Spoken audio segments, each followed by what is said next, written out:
আসসালামু আলাইকুম। আজকে বানিয়ে দেখাবো বাসায় কিভাবে চিতই পিঠা বানাবেন।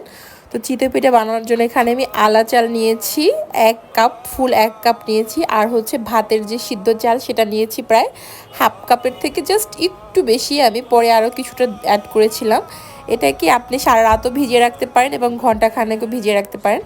আর চালটা বাটা তো অনেক কঠিন, এর জন্য হচ্ছে ব্লেন্ডারে একটা ব্লেন্ড করে নিয়েছি। তো ব্লেন্ডারে তো আর সবটা মিহি করা হয় না একদম, আর চিতই পিঠা তো মিহি করতে হয়, এর জন্য বাকিটা হচ্ছে আমি এভাবে করে শিলপাটা দিয়ে ভালো করে বেটে একদম মিহি করে নিচ্ছি। চালের ক্ষেত্রে আমি এভাবেই করে নিই।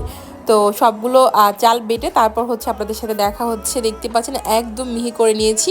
আর এই তো সব চালগুলো বেটে নিয়েছি একটু শুকনো শুকনোভাবেই। এখন হচ্ছে নর্মাল যে পানি সেটা দিয়ে অল্প অল্প পানি দিয়ে সুন্দর করে একটা ব্যাটার তৈরি করে নিতে হবে। আমি কিন্তু এখানে আজকে কোনো প্রকার ছোটা টোটা কিচ্ছু ব্যবহার করব না, শুধুমাত্র লবণ আর কিছু না, তারপর হচ্ছে বানাবো। আর বাসায় আজকে হচ্ছে 4 ধরনের ভর্তা তৈরি করা ছিল, সেই ভর্তা দিয়ে হচ্ছে পিঠাটা খাবো। তো কীভাবে সব ভর্তাগুলো পাবেন, পুরো ভর্তার রেসিপি হচ্ছে আমি আমার ইউটিউবে দিয়ে দিয়েছি, চাইলে আপনারা দেখে নিতে পারেন। পুরো 4টা রেসিপি আছে। আর এই তো ব্যাটারটা আমি তৈরি করে নিয়েছি, দেখতে পাচ্ছেন। একটু সময় নিয়ে ব্যাটারটা সুন্দর করে তৈরি করে নেবেন, তাহলেই হয়ে যাবে। তারপর হচ্ছে স্বাদ মতো লবণ দিয়ে দিচ্ছি, আর কিছুই করতে হবে না। এই তো এখন হচ্ছে বানানোর জন্য ব্যাটারটা রেডি হয়ে গেছে। আর আজকে কোনো পিঠার খোলা ছাড়াই কড়াইতে পিঠা ভেজে দেখাবো। নর্মালি আমরা যে রান্না করি সেই কড়াই নিয়েছি, ছোট একটা কড়াই নিয়েছি। প্রথমে হচ্ছে কিছুটা তেল ব্রাশ করে নেব, সুন্দর করে ব্রাশ করে এটাকে 3 থেকে 4 মিনিট চুলার আঁচে রেখে দেবো তেল সহই।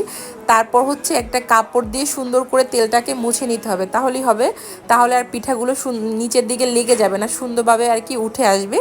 এই কাজটা প্রথমে করে নেবেন। যদি আপনাদের পিঠার খোলা থাকে সেটা তো আলাদা ব্যাপার, আর যদি না থাকে সেক্ষেত্রে কড়াইতেই হচ্ছে পিঠা বানাতে পারবেন এভাবে করে। তো এই তো এখন হচ্ছে সেই মেজারমেন্ট কাপ দিয়ে হচ্ছে হাফ কাপ করে করে হচ্ছে আমি পিঠা দিয়ে নিচ্ছি। দেওয়ার পরে ঢাকনা দিয়ে উপর থেকে কিছুটা পরিমাণে পানি ছিটিয়ে এটাকে আমি 1 থেকে 1.5 মিনিট, তার বেশি দরকার নেই, 1 থেকে 1.5 মিনিট রাখলেই দেখবেন হয়ে গেছে আপনাদের পিঠা। পরে হচ্ছে উঠিয়ে নিলেই হয়ে যাবে। দেখতে পাচ্ছেন কত সহজভাবে উঠে গেল পিঠাটা। প্রথম পিঠা এটা ছিল, মাশাআল্লাহ। যারা হচ্ছে পিঠা বানাতে ভয় পান তারা এভাবে করে বানাতে পারেন। আমি কাকে কি বলবো, আমি নিজেই তো পিঠা বানাতে খুব ভয় পাইতাম সিরিয়াসলি, কারণ আমি কখনো চিতই পিঠা বানাইতাম না, ভয় লাগতো, আমি পারতাম না, যেটা সত্যি কথা। বাট আলহামদুলিল্লাহ এখন আপনাদের সাথে রান্না শেয়ার করতে করতে মানে অত বেশি না পারলেও আমি অনেকটা শিখে গেছি আলহামদুলিল্লাহ। তো এই তো ঢাকনা দিয়ে দিয়ে হচ্ছে এভাবে করে একটু পানি দিয়ে দিয়ে সুন্দর করে আমি আজকে মাত্র 6টা পিঠা বানিয়েছি। প্রত্যেকটা পিঠে আপনাদের সাথে শেয়ার করছি, কারণ 6টা পিঠা আর কি